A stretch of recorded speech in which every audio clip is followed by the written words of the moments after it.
ನಾನು ತಮ್ಮ ಗಮನಕ್ಕೆ ತರೋದಿಷ್ಟೇ, ನಾವು ಇಡೀ ರಾಷ್ಟ್ರದಲ್ಲಿ ಪ್ರತಿ ವರ್ಷವೂ ಕೂಡ ಹೋದ ವರ್ಷ 2,67,000 ಕೋಟಿ, ಈ ಸಾರಿ 2,93,000 ಕೋಟಿ ರೂಪಾಯಿ ರೈಲ್ವೆಗೋಸ್ಕರವಾಗಿ ರಾಷ್ಟ್ರದ ಪ್ರಧಾನಿಗಳು ಇಟ್ಟಿರ್ತಕ್ಕಂಥದ್ದು.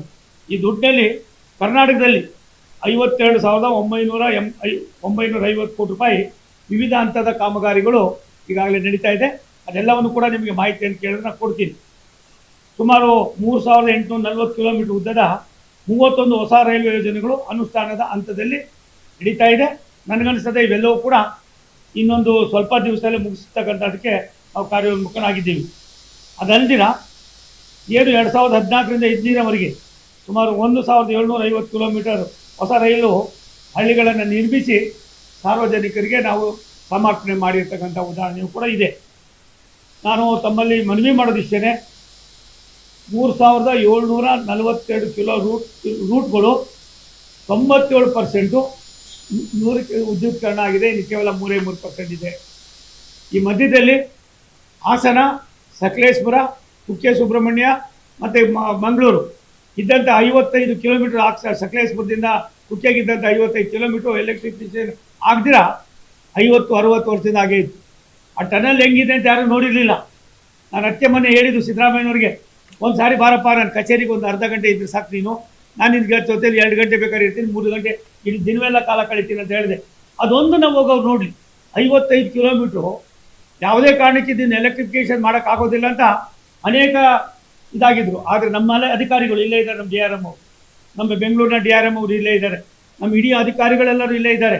ಇವರೆಲ್ಲರೂ ಸೇರಿ ಒಂದು ದೊಡ್ಡ ಚಾಲೆಂಜನ್ನು ತೆಗೆದುಕೊಂಡು 55 ಕಿಲೋಮೀಟ್ರನ್ನು ಮಾಡಿ ಮಂಗಳೂರಿಗೂ ಕೂಡ ಒಂದೇ ಭಾರತ್ ಟ್ರೈನನ್ನು ಬಿಡುಗಡೆ ಮಾಡ್ತಕ್ಕಂಥದಕ್ಕೆ ರಾಷ್ಟ್ರದ ಪ್ರಧಾನಿಗಳ ಮನಸ್ಸನ್ನು ಗೆಲ್ತಕ್ಕಂಥ ಕೆಲಸವನ್ನು ಭಾರತ ಸರ್ಕಾರದಲ್ಲಿ ಕರ್ನಾಟಕದ ನಾವೆಲ್ಲರೂ ಕೂಡ ಅದರೊಳಗೆ ಕುಮಾರಸ್ವಾಮಿ ಸಾಹೇಬ್ರು ಇರ್ಬೋದು, ನಾವಿರ್ಬೋದು, ಎಲ್ಲರೂ ಕೂಡ ಯಶಸ್ಸನ್ನು ಕಾಣ್ತಕ್ಕಂಥ ದಿನಗಳನ್ನು ಕಾಣ್ತಾ ಇದ್ದೀವಿ. ಅದಲ್ದಿರ ಇವತ್ತು ನಿಮಗೆ ನಾವು ಬಂದ ಮೇಲೆ ಇಲ್ಲಿವರೆಗೂ ಕೂಡ ಕರ್ನಾಟಕದಲ್ಲಿ ಇದ್ದಿದ್ದು 120-130 ಫ್ಲೈಓವರ್ಗಳು, ಮೇಲ್ಸೇತುವೆಗಳು, ಕೆಳ ಸೇತುವೆಗಳಾಗಿದ್ದು. ಕೇವಲ 2014ರಿಂದ ಇಲ್ಲಿವರೆಗೂ 707 ಮೇಲು ಸೇತುವೆ, ಕೆಳ ಸೇತುವೆಗಳನ್ನು ಮಾಡಿದ್ದೀವಿ ಮಹಾರಾಜರೇ. ಅದಲ್ದಿರ ಇನ್ನು 2 ವರ್ಷದಲ್ಲಿ ಕರ್ನಾಟಕ ರಾಜ್ಯದ ಹೈವೇಗಳಲ್ಲಿ ಇರ್ತಕ್ಕಂಥದ್ದು ಇರ್ಬೋದು, ಬೇರೆ ಬೇರೆ ಭಾಗದಲ್ಲಿ ಇರ್ತಕ್ಕಂಥದ್ದು ಇರ್ಬೋದು, ಇಡೀ ಡಿವಿಷನ್ನಿಂದ ಸುಮಾರು 167-168 ಕೆಲಸ ಕಾರ್ಯಗಳು ನಡೀತಾ ಇದೆ. ಅದನ್ನು ಕೂಡ ಪೂರ್ಣ ಮಾಡ್ತಕ್ಕಂಥ ಕೆಲಸವನ್ನು ಇಷ್ಟೆಲ್ಲ ಮಾಡಿ ಇನ್ನು 1-1.5 ವರ್ಷದಲ್ಲಿ ಇವೆಲ್ಲ ಮುಗಿಸ್ತಾ ಇದ್ದೀವಿ. ಇವತ್ತು ನಾವು 61 ಅಮೃತ್ ಸ್ಟೇಷನ್ ತೆಗೆದುಕೊಂಡು ಅದರೊಳಗೆ 1,981 ಕೋಟಿ ರೂಪಾಯಿನಲ್ಲಿ ನಾವು ಕೆಲವನ್ನ ಈಗಾಗಲೇ ನಾವು ಉದ್ಘಾಟನೆ ಮಾಡಿದ್ದಾರೆ ರಾಷ್ಟ್ರದ ಪ್ರಧಾನಮಂತ್ರಿಗಳು. ಇನ್ನು ಉಳಿದಿರ್ತಕ್ಕಂಥದ್ದು ಕೂಡ ಈ ವರ್ಷ ಡಿಸೆಂಬರ್ ಒಳಗಡೆ ಅದನ್ನು ಕೂಡ ನಾವು ಮಾಡ್ತಾ ಇದ್ದೀವಿ.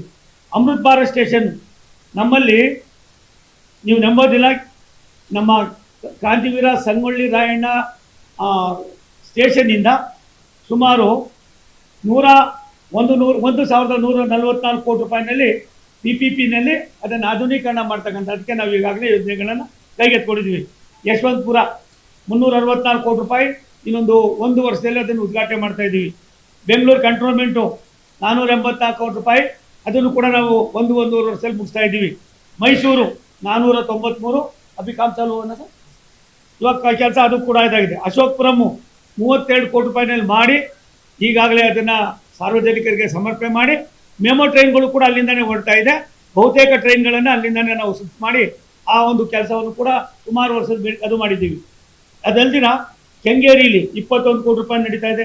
ಇದೆಲ್ಲ ಯಾಕೆ ಹೇಳ್ತೀರಿ, ಮೈಸೂರು ಬೆಂಗಳೂರು ಒಂದೇ ನಾಣ್ಯದ 2 ಮುಖಗಳಾಗಿ ಈ ಒಂದು ಸ್ಟ್ರೆಚ್ಚಲ್ಲಿ ನಾವು ಏನೇನು ಮಾಡಿದ್ದೀವಿ ಅನ್ನೋದಕ್ಕೆ ನಿಮ್ಮ ಗಮನಕ್ಕೆ ತರ್ತಾ ಇದ್ದೀನಿ. ಕೃಷ್ಣರಾಜಪುರ 21 ಕೋಟಿ ರೂಪಾಯಿ, ಮಂಡ್ಯ 20 ಕೋಟಿ ರೂಪಾಯಿ, ಚನ್ನಪಟ್ಟಣ 21 ಕೋಟಿ ರೂಪಾಯಿ, ರಾಮನಗರ 21 ಕೋಟಿ ರೂಪಾಯಿ. ಅಲ್ಲಿಂದ ಬಂದು ಶ್ರವಣಬೆಳಗೊಳ, ಚನ್ನಸಂದ್ರ ಈ ಭಾಗದೆಲ್ಲವೂ ಕೂಡ ನಾವು ನಡೀತಾ ಇದೆ.